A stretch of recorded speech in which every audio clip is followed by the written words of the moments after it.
Hi YouTube, welcome back. It's been a long time since I've done a video on the Frontosas. It's difficult for me because this is quite a busy part of the house where I keep these fish, and I don't always have the opportunity to do this without being in the way or managing to get the right peace and quiet. But the job I booked in for today unfortunately was an outside job. It's raining extremely hard. So I'm home and I thought I'd take advantage of the peace and quiet. So as you can see, they're all doing really well. There's one or two additions. Let me tell you about those. There are 3 juveniles in this aquarium now. 2 of them are siblings. One of them is probably a half sibling, you'd call it. You can see the smaller one to the left now. That one and another one the same size. I decided to keep those from a previous batch, and then there's another one just hiding behind the rocks to the right, coming through back now. Now that one, he or she, that one evaded me when I was removing them from the fry tank to send to the local fish store. I thought I'd got them all. I'd done a count, I thought I'd counted the right amount, and then took them to the fish store, came back, and that one was swimming alone in the fry tank. So I thought, well, it must have hidden behind the heater that was still in there, so I'd taken everything else out. I thought, well, if you're clever enough to do that, then you deserve to remain. So that one's here for now, and as you can see, Herman front and centre is looking superb, really healthy, showing the best colours, and then all his females, they're healthy and doing well too.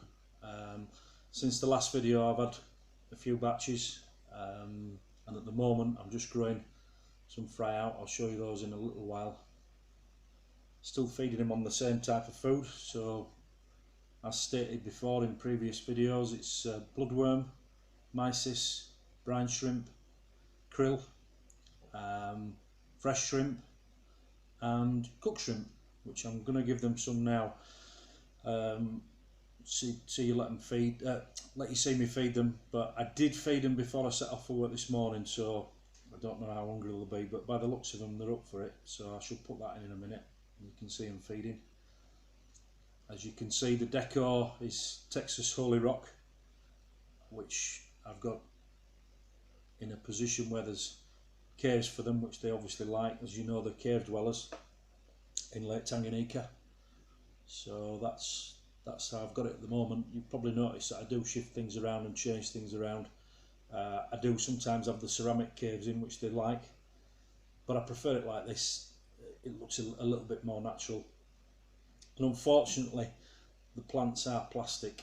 I've seen quite a few people on YouTube that keep Frontosas that manage to keep a Nubius, which I do like, which is a live plant.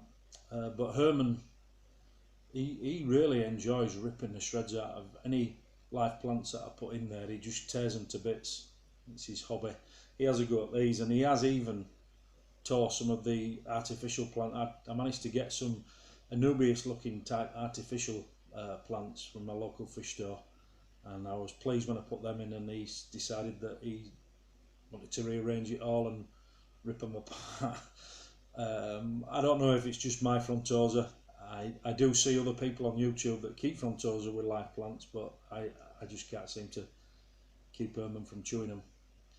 So the substrate is crushed coral, and it's almost like a sand, and that's in there because it's a pH buffer. These fish live in Tanganyika in quite a high pH. Some people like to keep them as high as 9. I keep these around about 8, which they seem to do well in, and even the Corridora seem to thrive in that. You know, I never have any casualties through, you know, the pH difference. In fact, I maintain it without any buffers, just through the substrate, and the Texas Holy Rock helps as well. Obviously that's lime based, and that raises the pH slightly, and I don't have to alter it. I never have to add anything. The only thing that I do is I keep the airflow going. As you can see, there's there's the bubbles to the left and to the right, and what those are from sponge filters that I have in there. And then on occasion I do have a canister filter that's running, just to keep the detritus down. And I find that with that airflow from the bubblers and also from the surface agitation that I get from the canister filter, that helps to raise pH. So for those that you don't know, if you want to get your pH up a little bit, then increasing aeration in your water helps. Quite scientific is fish keeping. People just sometimes buy a fish, throw it in and wonder why it dies, but obviously you need to check the parameters that you're keeping them in. So the water hardness is key, so you need to keep your water hard. Luckily where I live, it comes out the tap quite hard, and the substrate and the rocks do the rest, and obviously, like I've mentioned with the aeration.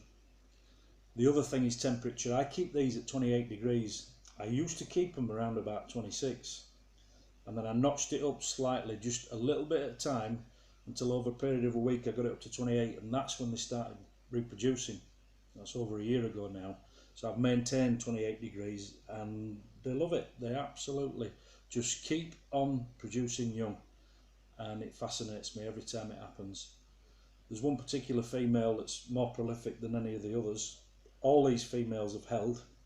3 of them have held to fruition. 2 of them they've held and not held for long enough. I don't like to strip the eggs out, and if you're wondering what that means, is that because these fish are a mouth, or they not a mouth brooder, they hold the eggs in the mouth until they turn into fry, then release them after between 28 and 35 days, sometimes less actually.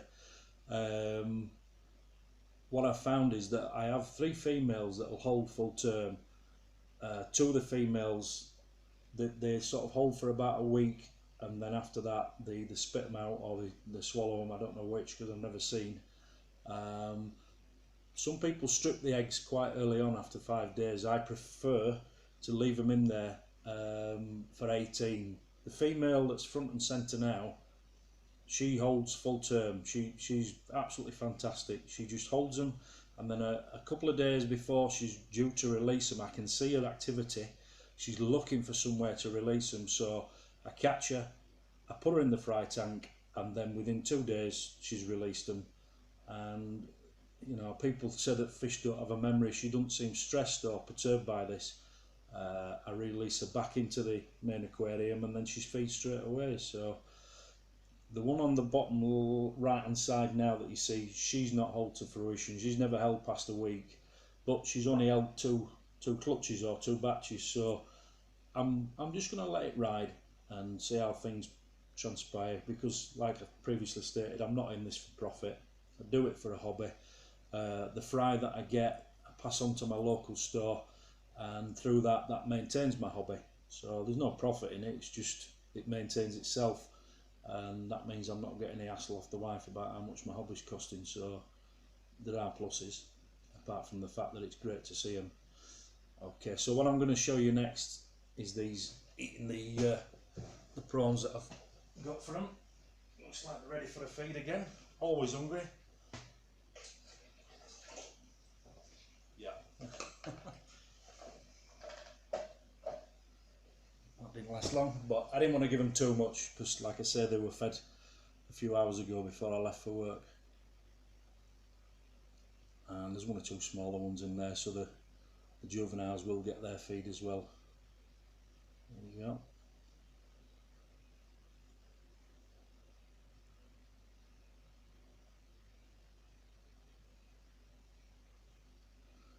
Probably some people that are purists and like a species tank are wondering why I keep Corridora and the algae eater there, the loach, and it's just preference. I love these fish, the characters. I have 7 in there in total, and apart from the fact that I really like them, they do a great job, because they sift around, they eke out all the food that the Frontosa miss, because sometimes Frontosa can be quite lazy eaters, so there is food left over, and with that, you know, that's going to create problems with ammonia if it's left uneaten.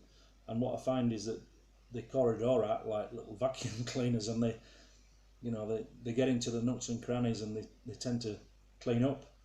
And the Frontosas, they don't, though they are a predatory fish and they will eat anything that they can get in the mouth, they don't eat the Corridora, because for those of you that don't know, Corridora have got very, very stiff spines where the dorsal fin and the pectoral fins are, and if they were to try and eat one, they'd probably, they'd soon realise that it's not wise and they'll spit it out, and that's why they're all still in there, and they just seem to get along.